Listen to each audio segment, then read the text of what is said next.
هاي، ازيكم كلكم؟ عاملين ايه؟ يا رب تكونوا بألف خير. اهلا بيكم في قناة بيت مارو. يا ريت تعملوا لايك وشير وسبسكرايب في القناة اللي لسه مشتركش، وفعلوا زر الجرس، واشتركوا في جروبي وصفحتي على الفيسبوك بنفس اسم القناة. ويلا بينا نبتدي فيديو النهارده اقول لكم ازاي تعملوا الترمس العادي مش البلدي، والحمص كمان ازاي نعمله بطريقة حلوة.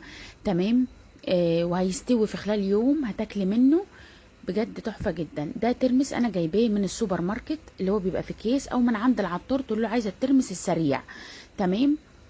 وحمص شام برضو من عند العطار، بسيبهم يتنقعوا 24 ساعه. دول بعد ما اتنقعوا 24 ساعه. تمام. وغليتهم على النار. تمام. قعدوا على النار حوالي نص ساعة أو ساعة إلا ربع على نار هادية. تمام. استووا كده جدا.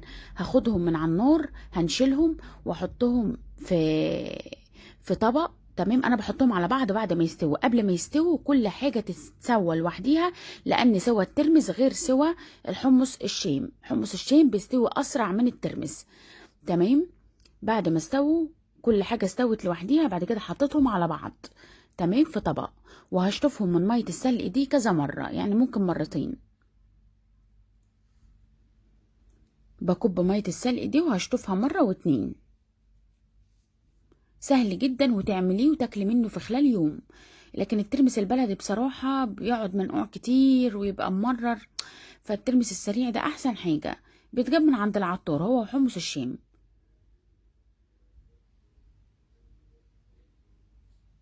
تمام. اديني دي اول شطفة،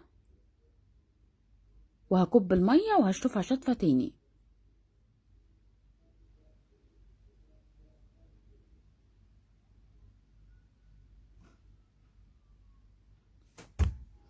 حاجة حلوة وسريعة ومسلية. يوم ترمس، يوم فشار، يوم كيكة، حاجة تساعد مع حاجة. تمام. في الوقت اللي هم قاعدين فيه الأولاد علشان ما يزهقوش.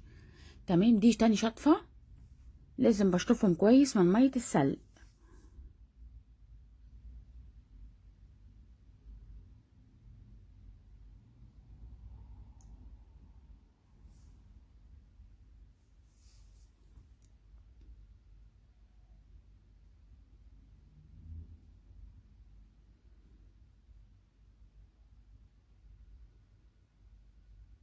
بحوش لو في أي حاجة كده. تمام. بحوشها.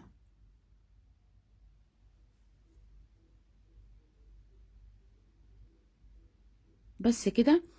تمام. انا شطفتهم، حطيتهم. بصوا الميه لقيتها نظيفه خالص، قلت كده تمام. هحط عليهم بقى الملح، كده هما مستنيين يتملحوا. تمام. هحط عليهم. آه افضل احط لحد ما ادوقها واحس ان هي ملحها مظبوط. تمام. ممكن تاخد معلقه كبيره، ممكن تاخد معلقتين، على حسب الكميه اللي انت عامليها. انت كل ما تحطي شويه ملح دوقي، دوبي كده ودوقي. هو كده يعتبر خلص. هيقعد بس في التمليحة دي ساعة ساعتين، ياخد من طعم الملح. تمام. وكده يبقى جاهز معايا.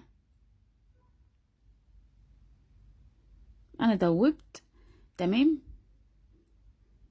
لقيت ملحه مظبوط، دقته لقيت ملحه مظبوط. وده الشكل النهائي بعد ما اتملح. بجد طعمه روعه. ممكن تحطوا عليه شطه، ممكن تحطوا عليه ليمون، اي حاجه بجد انتوا تحبوها. تسليه سهله وسريعه. قلت يمكن في حد ما يعرفش الطريقه، واحده صاحبتي سالتني عليها، فقلت اكيد في ناس يعني ما تعرفش الطريقه، او ما تعرفش ازاي تعمل الترمس السريع، لان ناس كتير تعرف اللي هو المر البلدي اللي بيقعد بالايام في الميه. فدي حاجه سهله وسريعه. جربوه وقولوا رأيكم في الكومنتات، واشوفكم الفيديو الجاي. مع السلامة.